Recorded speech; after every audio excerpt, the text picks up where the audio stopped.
Welcome. I'm Cherie Harder, the president of the Trinity Forum, and welcome to a special online conversation that we're holding in cooperation with Trinity Forum and the Rabbit Room.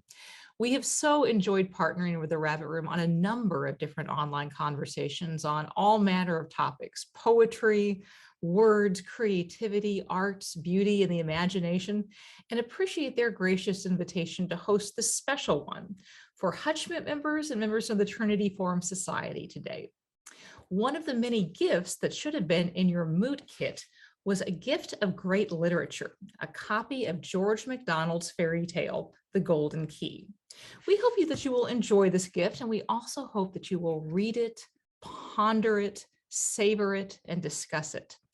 It's an unusual work, a fairy tale of sorts, that may perhaps seem a bit foreign to a modern sensibility, and hope that our conversation today will serve both to pique your curiosity, but also orient a new reader towards more enjoyable discovery.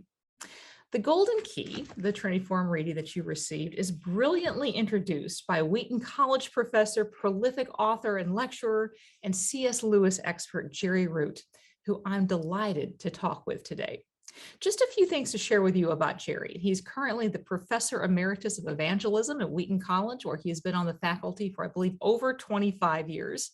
He's lectured on C.S. Lewis at last count at least 78 different universities in 18 different countries, and written quite a few books on Lewis, including C.S. Lewis and the Problem of Evil, Dimer, Splendor in the Dark, The Surprising Imagination of C.S. Lewis, and The Neglected C.S. Lewis with Mark Neal and others. And I'm so glad to be able to welcome him here today to discuss The Golden Key with us. Cherie, great to see you. Thank you, Cherie. It's great to be with you. Well, I've really been looking forward to this conversation. And it's really kind of remarkable.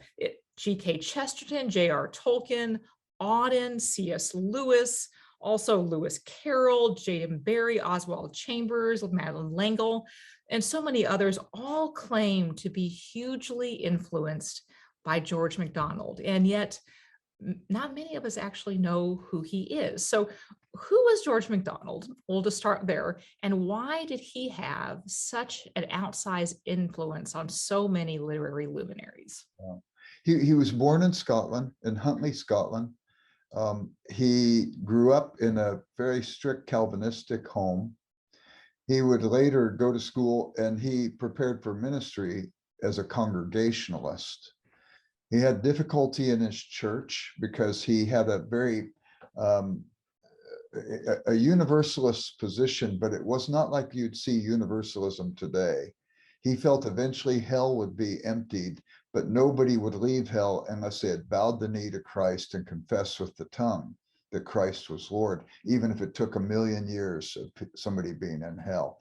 Well, that view did not put him in a good position with the Congregationalists at the church he pastored. So they cut his salary in half. He had 11 children, and he was trying to make ends meet, and it was difficult. And so eventually he ends up leaving the church, but after they kind of pushed him out. And so he's got to make it. So he's preaching, he's lecturing, he's writing books, and Lady Byron, Lord Byron's widow, heard about him and became his patron and helped him through this difficult time. Well, then he's eventually asked to come and do a lectureship in America. And he comes to America out of the popularity of his books in America.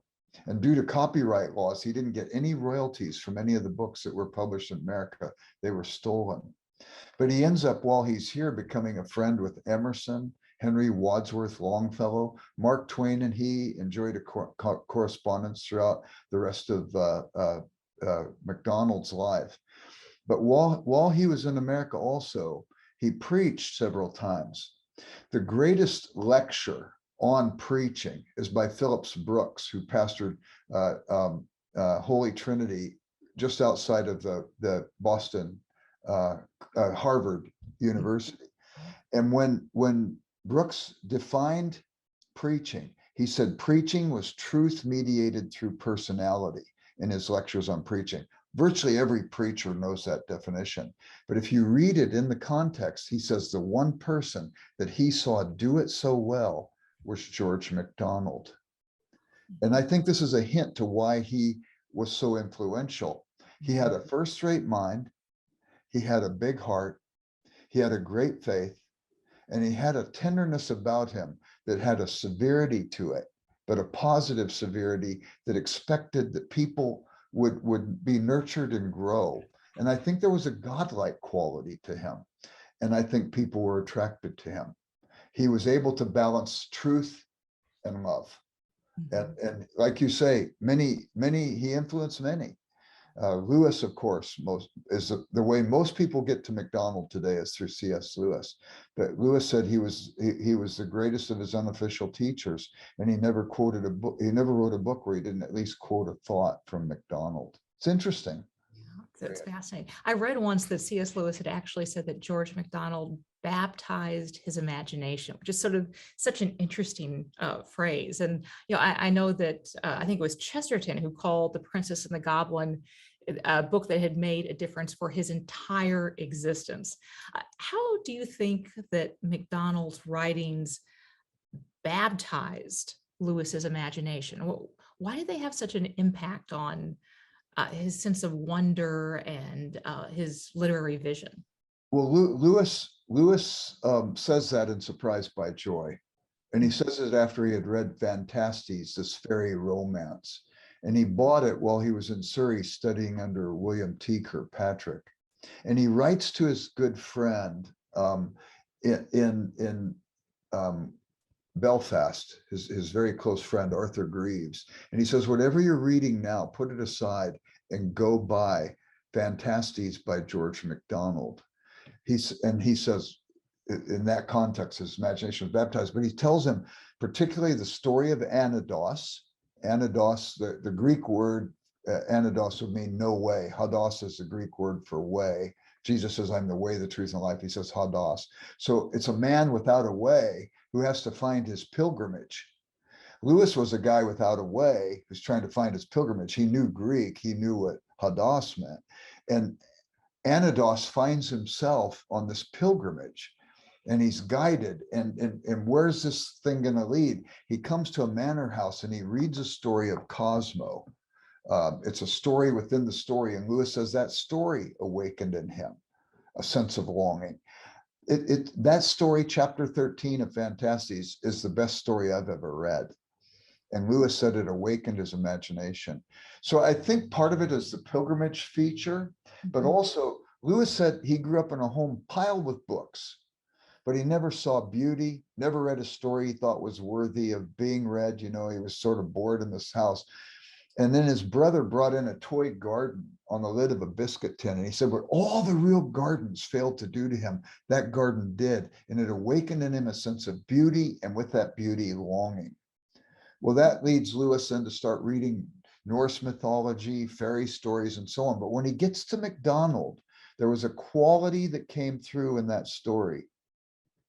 And I think for Lewis, it started to feed the longing that had awakened way back when he saw this biscuit tin garden. And I don't know where you're at theologically, but usually before there's going to be repentance and confession of sin and all this sort of thing, there has to be regeneration. God needs to be wooing us. And I think Lewis's gestation period before he was born again was about a 30-year gestation period. And MacDonald started speaking words that started to bring ideas into a crystallization, and he begins to see and understand. So that's why I think this is going on with Lewis. Lewis actually does an anthology of George MacDonald. And of course, George MacDonald, interestingly enough, when Lewis writes The Great Divorce, it's sort of his satirical divine comedy. Well, just as Virgil was the guy that was the guide for Dante through the first half of, through all of hell and through half of Purgatorio till Beatrice comes out to intercept him, George MacDonald is Lewis's Virgil, guiding him in the pilgrimage to the place where he would have the vision of God. It's very interesting, I think. Yeah, that's fascinating. That helpful? Yeah, absolutely. So if George MacDonald is essentially kind of igniting and baptizing the imagination of such luminaries as Lewis and Chesterton and Barrie and Lewis Carroll and whatnot, How did George MacDonald's own imagination become so developed? Well, he was a man of deep faith, and I'm confident that a lot of it came from his own commitment to scripture and so on. But he was also deeply influenced by the German Romantic authors and the English Romantic authors, particularly Novalis, I think. There's the concept in Romantic literature from that period, late 1700s, early 1800s, of the blue flower, the flower blooming. And the blue flower is always seen as something off in the distance, and you can't quite get to it. It's like a mirage flower. And when you get there, it seems to disappear. But it represents the idea of longing for something that is never quite fully articulated, and so on. And it has a little bit of a sounding in it, or resemblance to the quest for the lock that would that fit the golden key. And you can see a little bit of that influence even in this particular book.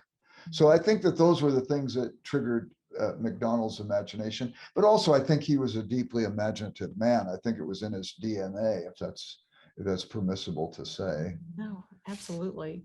In some ways it makes one wonder why so few of us have read or really even heard of George MacDonald now.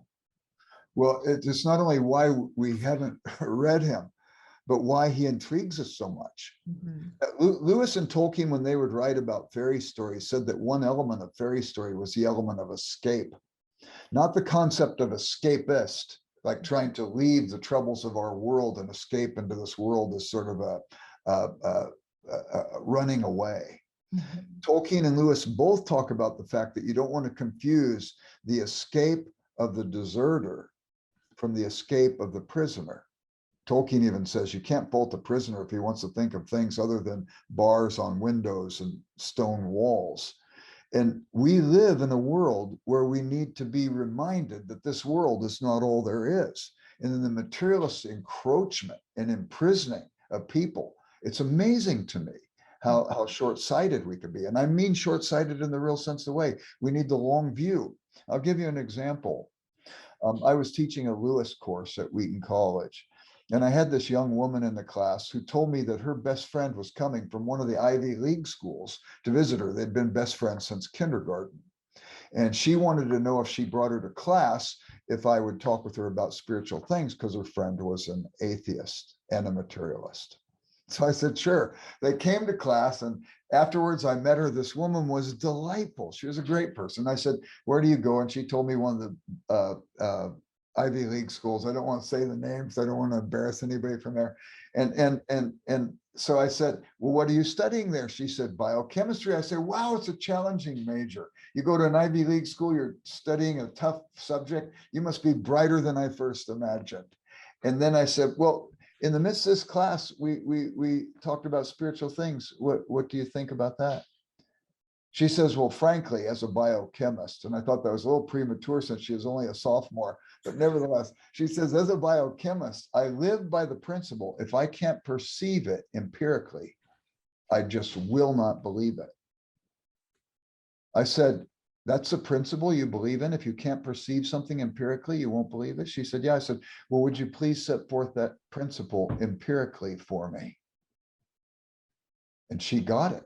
She saw the total incongruity and inconsistency within her own principle. And she freaked out. And I said, no, don't get me wrong. I love the sciences, but like Polkinghorne said, the physicist who was at Cambridge University said, if you ask a scientist, why is the kettle boiling? The scientist will tell you, well, it's boiling because heat from the burner is agitating the molecules in the water, and it's boiling at 100 degrees centigrade, and it'll do that constantly at sea level. He said, but that's one answer that could be given. But the other answer you could give is, well, it's boiling because I wanted a cup of tea, and would you want one too?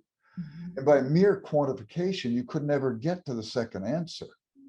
Mortimer Adler, the philosopher, once said, in 4 generations, we've gone from saying that which is measurable is that which is important for science to saying that which is measurable is the only thing that's important. C.S. Lewis said, we need spells to break spells and to break things so that we could see greater clarity, as well as things that are cast that maybe keep us confined. And MacDonald is a person who casts spells who breaks us out of our materialism and awakens in us a sense of wonder and longing that breaks us out of this confinement of our modern time. But you mentioned several times in the introduction the ways that fairy tales can break a spell of materialism. And I would like to ask you more just about how they do that. Like how is it the imaginative capacity itself? Is it a sense of showing us or leading us to a place where we can apprehend that which is not measured? What is the power of the fairy tale to break the spell of materialism? Well, I think it's all of that, Cherie. And again, Tolkien and Lewis talk about in fantasy, the awakening of desire. They awaken us a desire. Even in Mere Christianity, C.S. Lewis says, if I find in myself a desire that nothing in this earth can satisfy, it doesn't mean this world is a crock, but it means maybe it was to awaken desire and I find the solution or the object of my desire elsewhere. And I think the fairy story can do that. The fantasy, the concept of awakening desire is really important. But Lewis and Tolkien will talk about the concept of myth. Mythos simply in Greek means story, but it's the story that awakens me into something further away. Even when we read the fairy stories, so we start right, once upon a time. So there's a world that's already functioning apart from our world, and it ends, and they lived happily ever after. It continues to go on apart from our world. So the story has this embedded in it. Even Lewis says, if you read a child a story, and at the end of the reading, they say, could you read it again? They know the twists and turns of the plot. They know how it ends. And Lewis says he thinks it's because they long for the world of the story, which touches them at the place where they long for the only other world they could ever really know, which is heaven. So Lewis talks about this making of myths, this making of stories that can awaken this kind of desire in us. And he uses the word mythopoeia. So poieo is a Greek word for to do or to make. We get the word poem from that word. So it's story making, but it's story making with the idea of not trying to tell a person what that world is like, but to give them the flavor of that world, or at least give them the flavor and the aroma of something beyond what they've experienced, and it sets their heart questing. Even the word definition means of the finite. We define a thing by its limitation and its function. How do you define God? How do you define the things of God? He breaks the mold. Even Jesus, when he tells about the kingdom of heaven, he says the kingdom of heaven is like. He's appealing to imagination. He's appealing to something that's beyond mere tight definition. And MacDonald's stories do that. And I think that becomes significant. And I think Tolkien and Lewis loved it. They said they like to write the kind of stories that they like to read. And so I think you see the DNA coming from MacDonald to Tolkien and Lewis. Oh, you definitely see it. I'm thinking of uh, Eustace Clarence Scrubb. And one of the ways, besides his name, that we know right away that Eustace Clarence Scrubb has growing up to do is Lewis tells us that he was the kind of boy who'd only read about imports, exports, and plumbing drains, and had never read any fairy stories, so he didn't know what to do when a dragon appeared. It seems like something borrowed just from George MacDonald. But many of us have read The Voyage of the Dawn Treader. Not many of us have read The Golden Key. So as we kind of start out, I'd love for you just to kind of summarize this fairly unusual little fairy tale, and would also just love to get your thoughts in that it has an unusual ending. It's not a tidy, there's not necessarily a sense of poetic justice where all conflicts are resolved. It strikes some readers as an unusual ending. So maybe you could just walk us through sort of the plot and why MacDonald chose the ending that he did. Yeah, it's not an allegory, so we have to get that off the table. It's a myth. It's a kind of myth, or it's certainly a fairy story too. It would qualify. But there's a boy named Mossy, and he goes to his great aunt's house, and she tells him the story that in fairyland, and she lives on the border of fairyland, if you find a rainbow and you dig, you don't, like in Ireland, find a pot of gold that the leprechauns are protecting. Instead, you find a golden key. And he says, what's the golden key to? And in fact, he's in fairyland and he sees a rainbow and he digs up a golden key and he goes and he says, what's it to? And he finds himself on a quest to find the lock that will take him that will satisfy the golden key, a lock that will fill it. And I think MacDonald is definitely talking about something that's true for all of us. Each of us at some level has a golden key in our soul, and we're looking for the lock. We're looking for the thing that it will open. In the midst of the story, there are several other little things that cause this girl, Tangle, to come on the scene. And Tangle then joins Mossy in the quest to find the golden key. Now, I have to say something about Tangle, though. She's a girl whose mother has died. His father, concerned to support her, is always busy at work, and the governesses who are supposed to take care of her don't take care of her, and she just seems to be lost. And she was nicknamed Tangle because her hair's never done right. It's always in a tangle. And she comes to this woman's home, and the woman is beautiful, but old, but very beautiful, looks younger than she is. She asks her, how old are you? She says, I'm thousands of years old. But when Tangle comes into the room, the woman says to her, I've been waiting for you. You were expected. So here's Tangle, who nobody has really time for her. Father, her mother's gone, the governesses, but here she comes into a place where she's expected. She matters. It's interesting to me that this idea of the young girl who matters is big in a lot of George MacDonald's work. There's The Princess and Curdie, the original edition. Most of the Christian elements were edited out of later editions. Go to the Wade Center at Wheaton College, look at the original in Good Words for the Young. Here's how it begins. Two voices, the narrator and an interrupter. There once was a little girl who was a princess. Oh, but Mr. Author, why do you always write about princesses? Well, because every little girl is a princess. You'll make them vain if you tell them that. Not if they understand what I mean. Well, what do you mean by a princess then? What do you mean by a princess? Well, I mean the daughter of a king. Very well then. Every little girl is a princess. And that's why she needs to have stories told about her, because she's often in trouble of forgetting her rank and acting as if she grew up out of the mud. And here's Tangle, who comes into the situation, who needs to find out her princess quality. And this starts to come through in the book. So they go on this journey and they have to go to the old man of the sea. When they get to the old man of the sea, he looks very, very old. But later when they encounter him, he doesn't look so old. And one of the things you begin to find, here is the grandmotherly woman that Tangle finds, and she looks young, but she's really old. And here's the old man of the sea. We find out he's not quite the same age. And then he sends him off to the old man of the earth, who looks middle-aged, but he's even older than the old man of the sea. He sends him off to the old man of the fire, all in the quest to find the lock for the key. And the old man of the fire is a child, but he's the oldest of all. And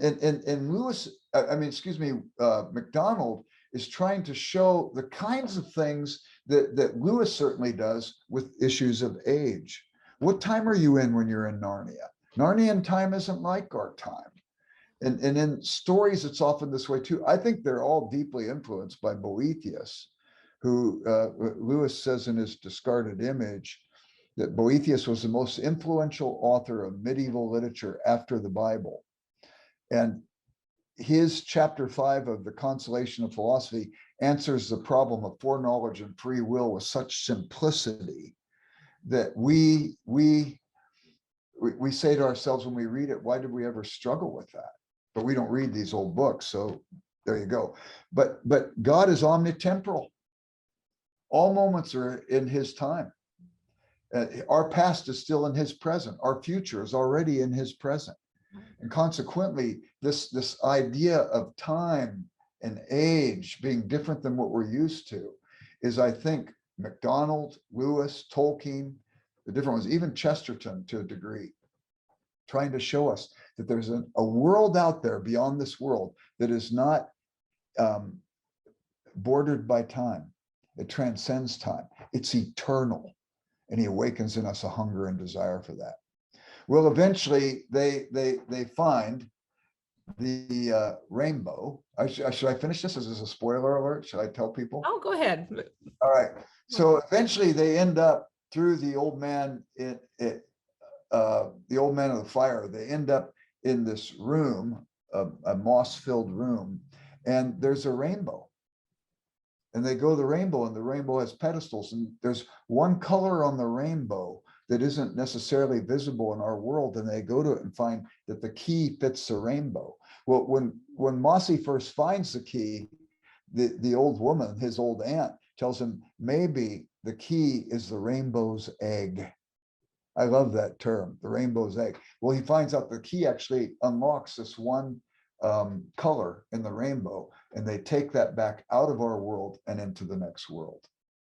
And it's very wonderful. There's that great passage, where he says to the old man of the fire says, "You've tasted of death now," said the old man. "Is it good?"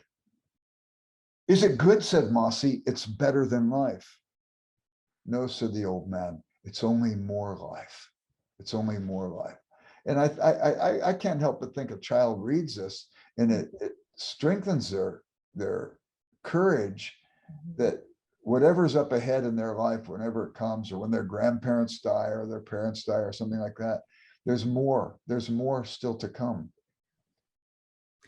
So just to ask you about a few things, one of the things that sort of strikes the reader is that MacDonald not only depicts the older characters as looking younger, it's almost like the older they get, the younger they look, but also the older they get, the more beautiful they look. Yeah. What is MacDonald doing with not just sort of like the redeeming of age, but the but the accompaniment of beauty with it? I'm not exactly sure, Cherie, but I know this: the quest for the key, to find the lock for the key, is matched by the desire to find the land from which the shadows fall. So the land from which the shadows fall is the land of light. And consequently, we see from the light, you can see the shadows that are cast, but also if we can move into the light, the shadows are removed. There are no shadows in the world where the light is. And we begin to see things as they really are. So who is there that lives in this world that has ever been created by God who is not beautiful? The weakness is not with their lack of beauty, the weakness is with our lack of perception. And the closer we get to the light, and the old man of the sea, the old man of the earth, the old man of the fire, these are people who are aware of the way to the land where the shadow falls. So I think it's to see things as they really are. Now certainly, I think there's an objectivity to beauty. I think Lewis writes about this too, especially in Reflections on the Psalms. But I do think that you think of the lines that have been assigned to you. I grew up poor. I lived in South Central Los Angeles. I had to earn my own way through school and stuff like that. And I go to college, and I think, okay, this is tough. I got to work all these jobs to stay in school and stuff. And there was one of the auto manufacturer's sons who came to my college the next year after I got there. Came with the hottest car of that company. Every year he got a new car. When he turned 21, $29 million was deposited in his bank account that day. And I go, wow, that guy's got it made.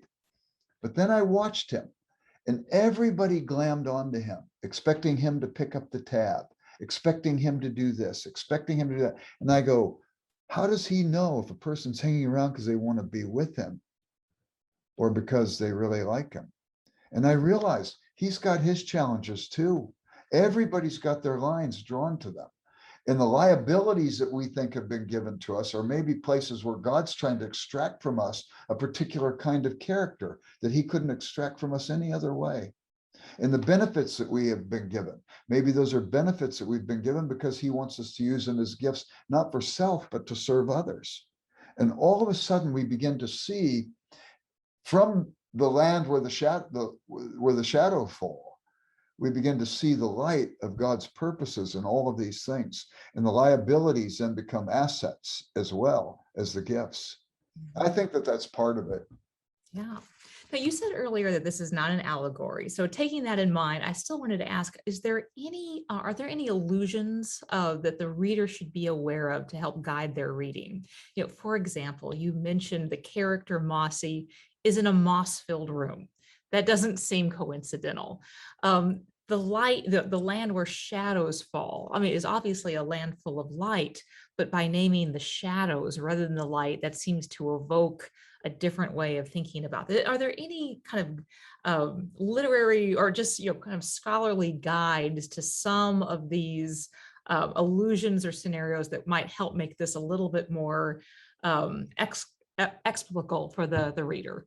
I don't think you want to allegorize it for sure, because then you end up dissecting it to the degree that you lose the mythological creating of a flavor or an aroma of that other world. But the light where the shadow falls, it's repeated so many times in that book. I counted them up. I think the word shadow itself is used 25 times. And the quest for the land where the shadow falls is used 8 times. So I do think that image awakens in us that even this world, which Lewis often referred to as the Shadowlands, even this world is still touched. Those shadows still come from someplace, and they are in some senses still awakening in us a longing and setting for us a path. I don't know about you, but I'm always intrigued by paintings that have a path on them, or paintings of rivers and so on. And in his book, English Literature in the 16th Century, Excluding Drama, a book nobody reads by Lewis, but I love this book. I read it several times, my copy's falling apart. But he talks about Michael Drayton, this poet. I'd never heard of Drayton before I read Lewis, but I've since read Drayton's ideas and stuff like that. And it's just fabulous poet.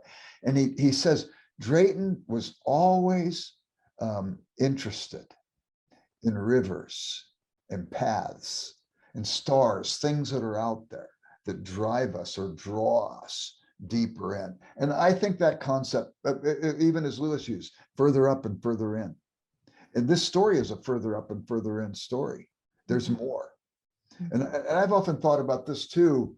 The old man of the sea, with each of these people that they meet who are old but appear younger, there seems to be in them a natural curiosity. They haven't lost the childlike wonder.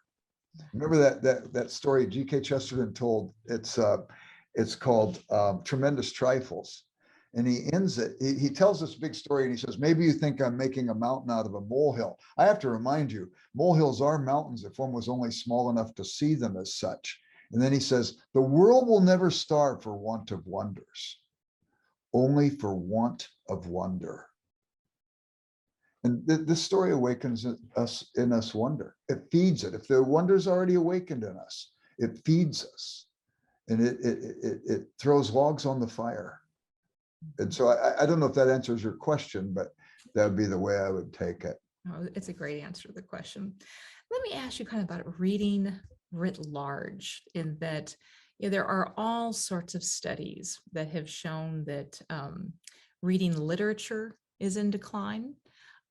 Reading among boys in particular is in decline. Reading for pleasure is in decline.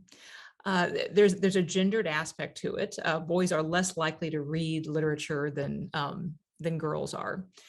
And just in conversation with different men I've respected and really known, sometimes there's almost an impatience with fiction.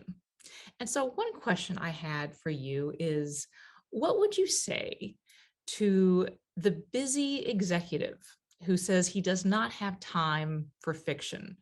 Why should leaders read fairy tales? I would say if he doesn't have time for it, he's bereft. It's as nonsensical as saying, I don't have time to eat. I don't have time to breathe. I don't have time to bathe. If in fact we are spiritual people, it seems to me we need to feed that spiritual side of us. And this kind of literature does to some degree. I'm not saying you shouldn't read theology, but I think that good theology as Jesus modeled, is filled with story. And the people have eyes to see, but they cannot see. They have ears to hear, but they cannot hear. And he says to them, the kingdom of heaven is like. And he's trying to awaken in them and break them out of their coarse materialism and help them see the transcendent. It's in all the ways that we can, which is going to have to be as much with the imaginative eye, maybe more so than with the actual visual eye. But this idea though about why don't boys particularly, right? Well, I'm an embodiment of that. I didn't go to college to study. My academic interest was to stay eligible. And you have to take it by faith, but I was an athlete back then. And my bare minimum academic interest was to make sure I was on the football team that next season. And in the midst of it, my sister, who was teaching 5th grade, told me the story. I was a brand new Christian. I did read through the Bible already by that time. But she told me the story of the Lion, the Witch, and the Wardrobe. I go, come on, there's stories like this? I went and bought a set, read through them. I go, this is fascinating. I bought Lewis's Surprised by Joy, the 2nd book. And it was a book that talked about his longing and the quest to find the object of the longing. I knew the longing, but I never had an author give me a vocabulary for my soul like Lewis had done. Well, the thing about Lewis that's interesting, and with MacDonald and with Tolkien and so on, they open more than wardrobe doors.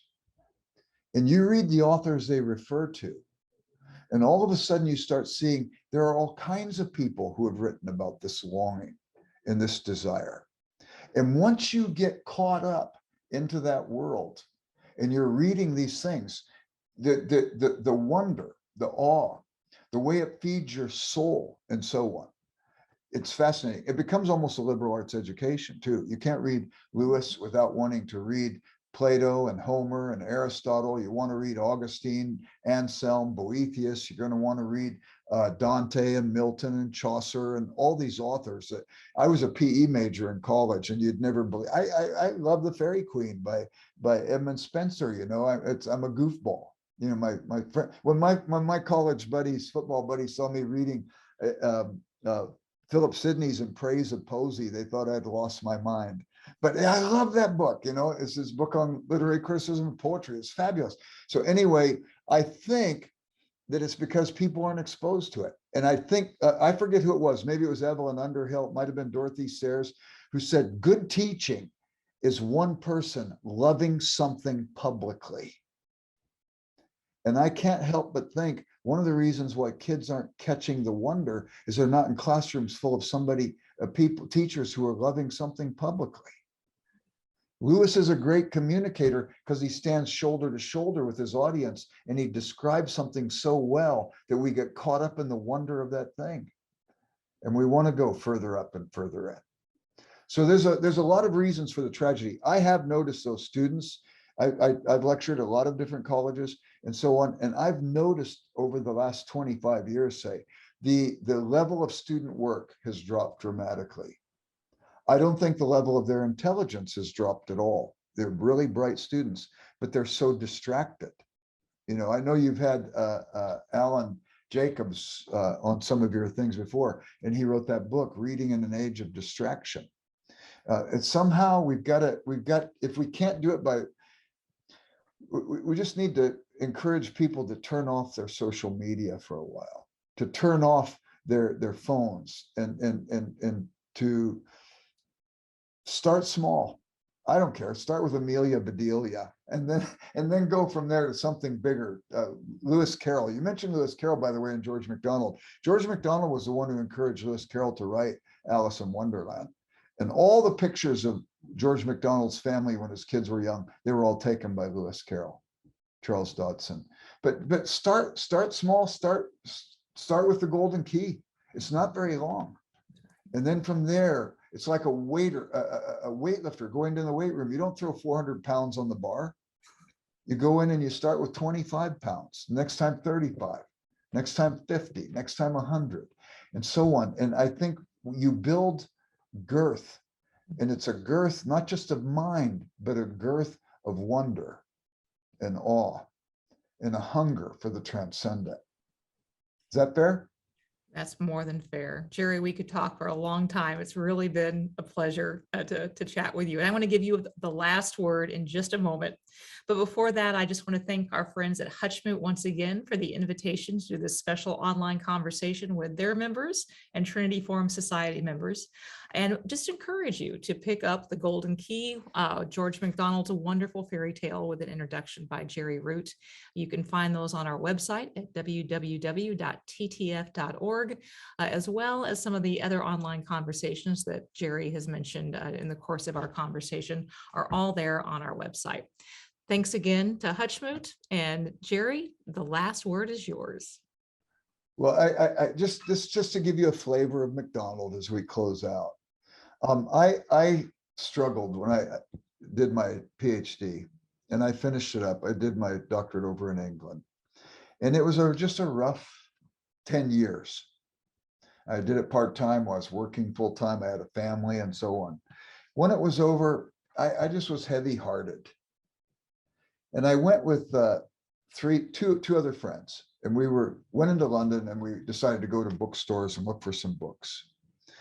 And we walked into this one bookstore, and my one friend said, "Do you have any C.S. Lewis?" Well, that means I can't buy Lewis because he's already asked for it. The other friend says, "Do you have any Tolkien?" So I can't buy Tolkien.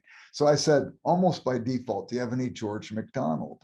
And the guy said, "Yeah, I have this one MacDonald book, second edition of Diary of an Old Soul, signed by MacDonald and autographed to his sister-in-law, who had been going through a hard time with one of her kids. And it has an unpublished poem in it." I said, "Let me see that." Yeah. Here was the poem. I bought the book. It's 450 pounds, which was way beyond what I should have spent. And I donated it to the Wade Center. The Marion Wade Center at Wheaton College has the biggest collection of these authors in the world. And you can go there and see it if you want for yourself. But I memorized the poem. And it's to his sister-in-law who was struggling. "Go not forth to call thy sorrow from the dim fields of tomorrow. Let her roam there all unheeded. She'll come when she is needed. But when she arrives at thy door, she will find God there before." Unpublished poem of George MacDonald. And this is probably the first time that poem has ever been made widely public here at your Trinity Forum discussion of The Golden Key. Jerry, that was fabulous. Thank you so much. It's been great to talk with you. Thank you, Cherie. Thank you for joining us.